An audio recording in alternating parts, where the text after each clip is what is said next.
दौलत दरिया बना के मैं गाल चवा मोरे सपना की रानी बना लूंगा, मोरे जिंदगी की रानी बना लूंगा। दौलत दरिया बना के,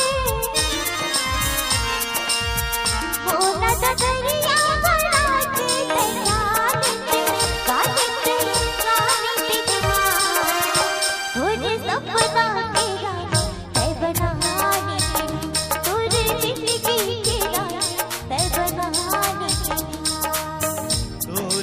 दरिया दौलत दरिया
कल की कसोला लगा ले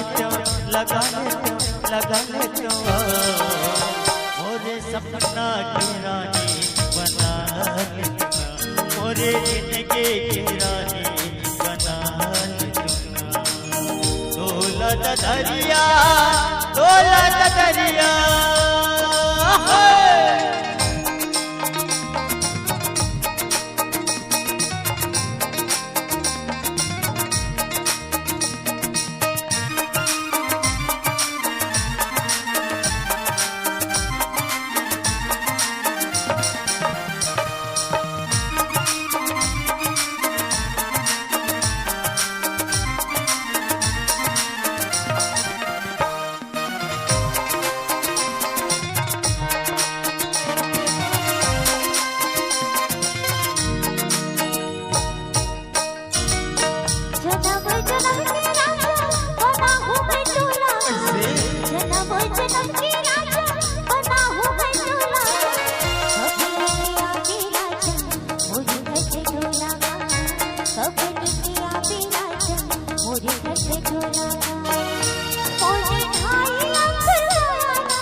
दरिया बना के मैं गाल